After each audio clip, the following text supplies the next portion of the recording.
What it do? Back with another reaction. 6 most disturbing forest encounters caught on camera. Y'all already know the drill. Like, subscribe. Follow me on Twitch, LaGoat Season 1 for live reactions. Don't want to keep you on long, so let's get straight to it. In January 2015, a group of New Zealand film students were recording outside their school at Auckland's Parnell railway station. The footage you're seeing now was recorded by a student named Chris Muir. For a few minutes, Chris and his friends were messing around and having fun as they filmed. But that's when the group spotted a man and a woman wearing creepy white masks hiding in the tall grass next to the station and staring ominously at the camera.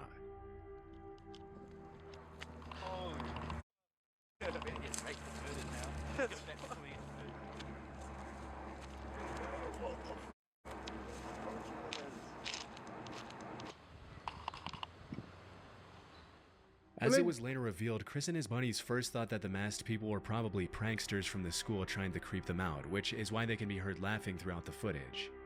However, the students later confessed that it was more so nervous laughter and that they were actually pretty terrified during the encounter. Disturbingly, looking at the footage, they noticed that the couple appeared to be armed. In some of the clips, it looks like one of them is holding a pistol.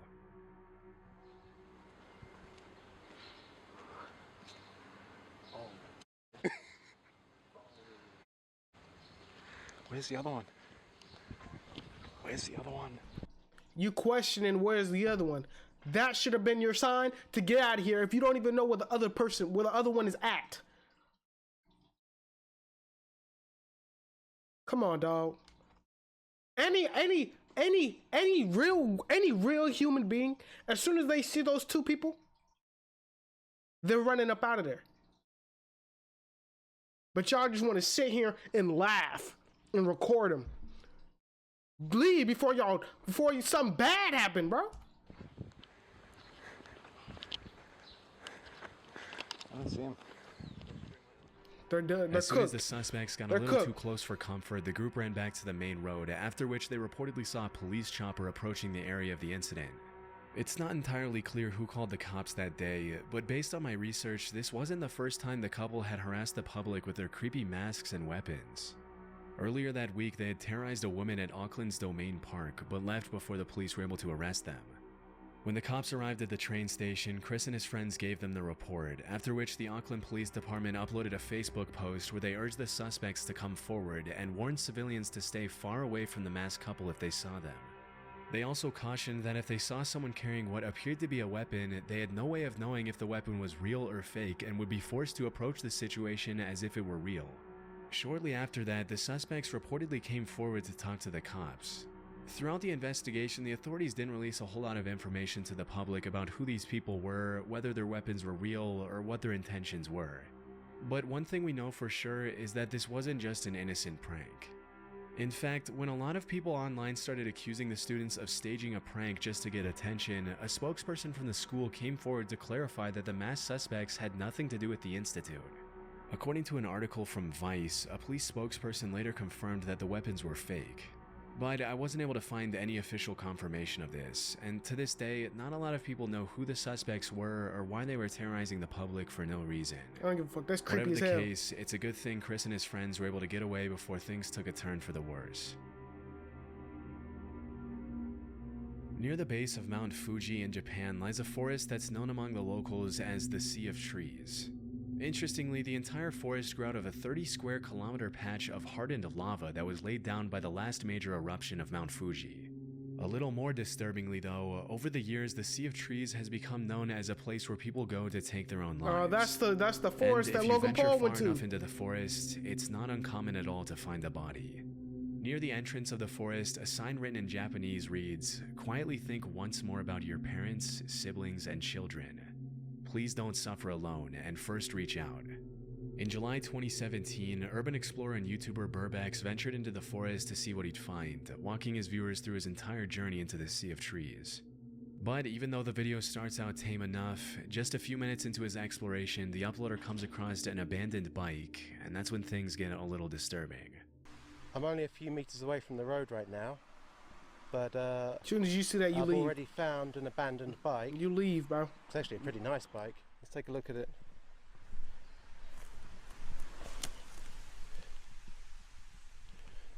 I don't think it's been here a long time. What do we got in here? And there's a packet for a knife. I think I've just found some kind of note in a bag. It says 1211. I can't quite make out. I think this is somebody's name just here. And I'm not sure what this means.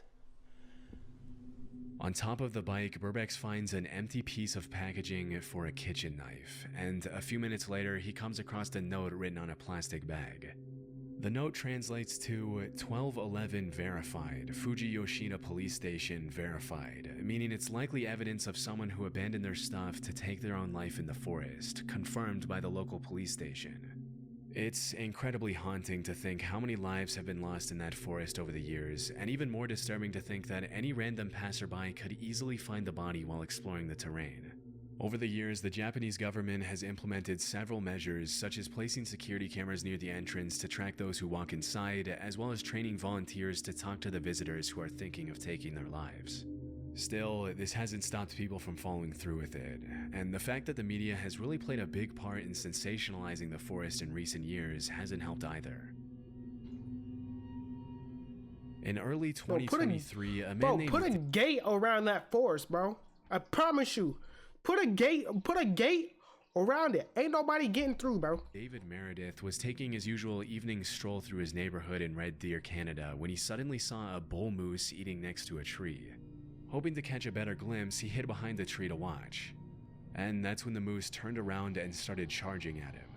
To understand how incredibly dangerous this is, keep in mind that an adult male moose can run faster than 35 miles per hour, which is almost twice as fast as the max speed for the average human male. Damn. Even though moose aren't generally aggressive, they can easily trample and kill a human if they feel threatened, which is probably what happened here. Fearing for his life, David hoisted himself up the tree next to him to avoid getting stabbed by the moose's antlers. He just ran me up a tree.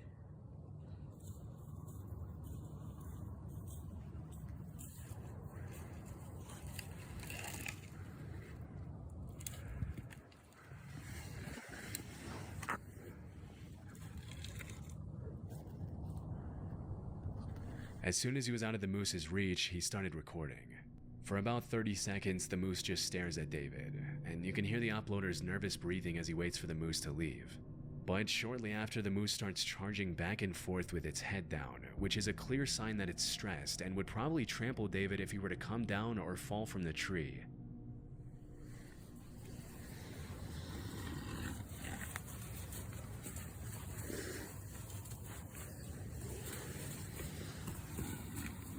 You're cooked, bro. You're cooked. Based on what he mentioned to the news station that interviewed him a couple of days later, David stayed in the tree for over 10 minutes waiting for the moose to leave him alone. When asked how he climbed up the tree, he demonstrated how he pulled himself up by a flimsy-looking branch, which is honestly one of the most concerning parts of this whole situation. That branch breaks, and David would have been at the mercy of a very angry moose and might not have lived to tell the tale. Luckily, after seeing that David wasn't coming down, the moose finally gave up and ran off, thanks to which the uploader was able to come down safely after waiting it out for around an extra half hour. In February 2018, a man named Greg Harris uploaded a GoPro video of himself riding his ATV on an unnamed trail. For the first few seconds, the footage shows pretty much exactly what you'd expect from this kind of upload. But in the blink of an eye, something extremely disturbing interrupts Greg's ATV ride.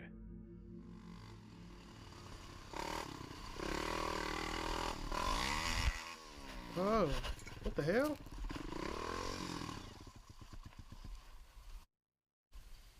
What? He run into a branch? Looks like he did.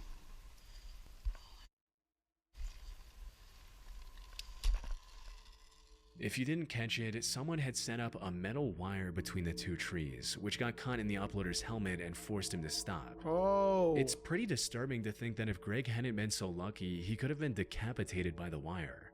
Fortunately, as mentioned in the video description, his speed along with the wire hitting his helmet instead of his neck caused it to break as he passed through it.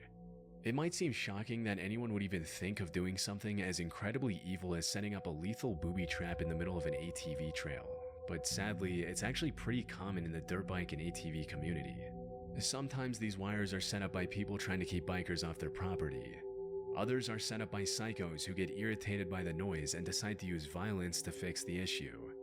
And the rest are set up by people who are just messed up in the head and want to bring harm to others for no reason. In this case, it's impossible to tell who is responsible for setting up the trap. This is just one of those videos where if the wire was set up just slightly lower, the accident could have easily been fatal. Luckily, he was able to walk away with minimal injuries, and he used his video as a way to warn others. As someone who loves to ride dirt bikes and ATVs, bro, seeing this, it just became a nightmare, bro. I ain't gonna lie. Seeing this, it just became a nightmare, bro.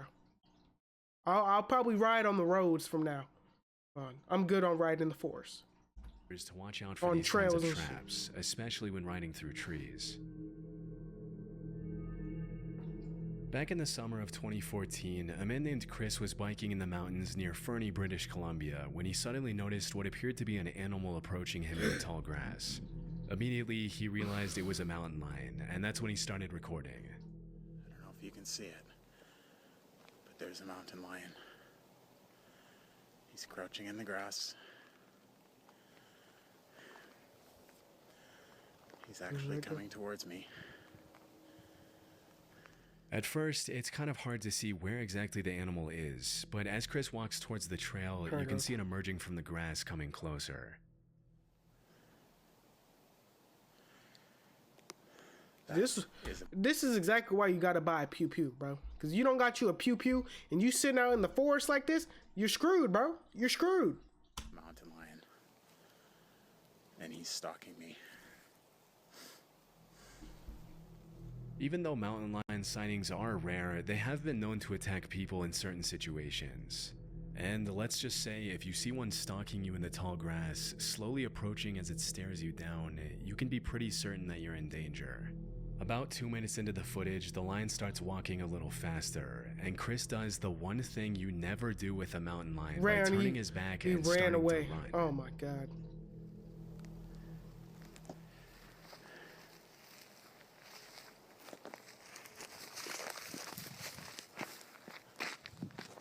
This dude's an idiot.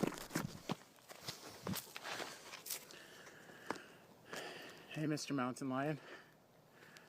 How are you doing? Nice to see you. Nice to see you. I am much bigger than you. Over the next couple of minutes, Chris tries to get the animal to go away, but it only walks around him and continues to stalk him, staring him down in the tall grass near the entrance to the woods. A couple of minutes later, the uploader manages to take a few steps toward the main trail back to his car, but he doesn't get too far before the mountain lion cuts him off again. Stay back. Stay there.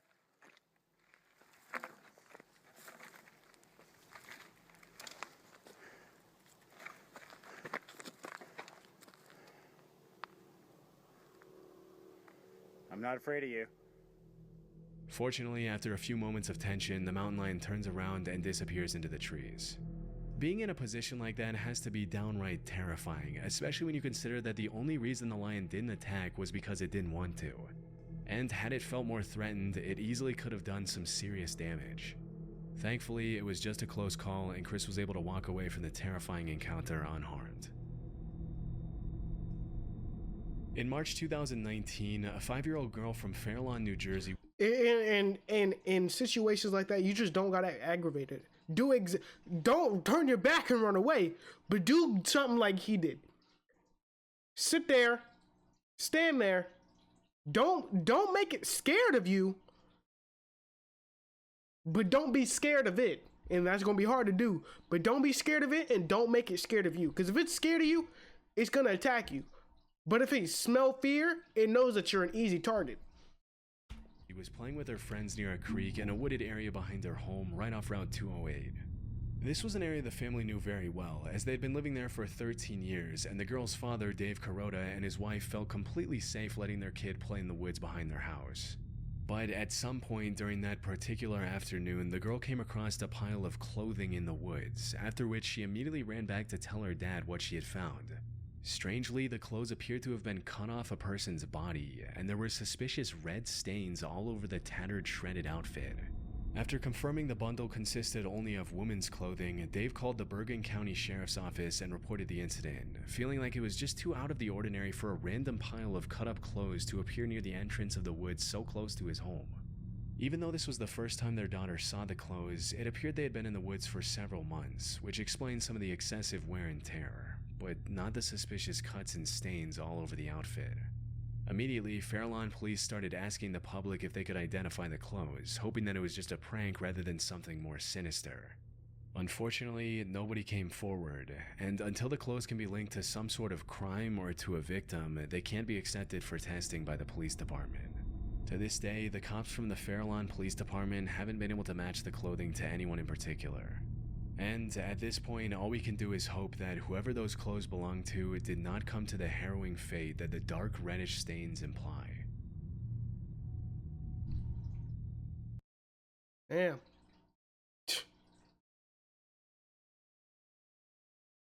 Crazy ass reaction, man.